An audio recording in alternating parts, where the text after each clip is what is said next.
Now to news that makes you fear for the once great city of Melbourne. It's a shadow of its former self, the slowest CBD to recover from devastating lockdowns. The last thing it needs is a so-called safe injecting facility. We already have one in Richmond and all sorts of associated problems. But this new one, according to community consultations, will be installed smack bang in the middle of the city, in the tourist precinct, and you can't get any more central than this. The council want to put it right next to Melbourne's iconic landmark, Flinders Street Station. Local businesses and residents, of course, aghast. And I'm happy now to be talking to owner of iconic Doherty's gym, Tony Doherty. Tony, you've called this plan absolutely crazy.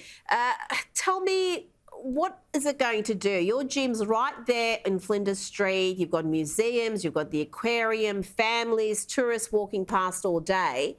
What's a injecting facility there going to do? Hi, Rita. Well, it's absolutely moronic. I mean, when you think about it, they wanted to maybe try something away from a residential area like Richmond, which has been a complete disaster. I mean, it's next to a primary school. They've actually had people die on the lawn of a school. So they want to put it into the city. And the city's become the most densely populated residential area in Australia, because a lot of the businesses haven't bounced back and they've rented their once business centres out as apartments. So there's so many people living in the city. And in the spot they're talking about putting it is right across from Flinders Street Station. It's actually on the corner of the iconic De Grave Street where all the cafes are. So it's a gateway to our city. I mean, it just makes no sense. So you want to invite people back to Melbourne, try and get the economy booming again, and then put an injection centre right at the gateway to the city. And what's worse is they've said, it's not just for heroin now. We're going to let ice addicts shoot up in there as well. So people can be on a 4-day bender, go in there, shoot up some more ice, then run out to the street and curse and yell at tourists, at women and children on the trams and trains. Be completely antisocial, and there's nothing we can do about it. It's ludicrous.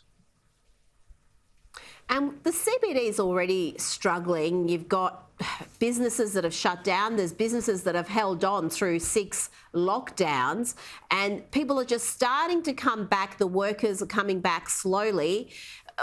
What's the response from the business community? We know the residents don't want it, but for the businesses, is this going to be the last straw for some of them?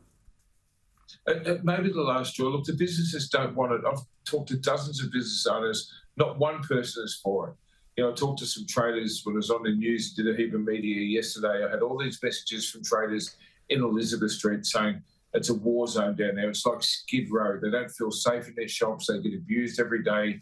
There's feces, urine, vomit, needles in the gutters. And what we should be doing is cleaning the streets up, like they did to New York years ago, because the way it's going, it's going to turn into a third world kind of city and no one will want to go there. And really, if they could, the government, secretly during the lockdown, they spent $45 million buying the old Uralla building. Imagine what they could do with that $45 million if they put that into rehabilitation.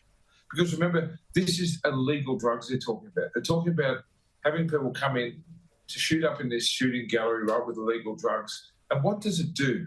It attracts drug dealers. Like if you're a heroin dealer, an ice dealer, why wouldn't you go and hang outside the government-sanctioned injection Absolutely, centre? Tony. It's nuts. And we're not just talking, we're talking about ice. We're talking about drugs that are just devastating and dangerous, and no wonder businesses are absolutely terrified that this is going to be the final straw for them. Tony, thank you so much for joining me today. I really appreciate it.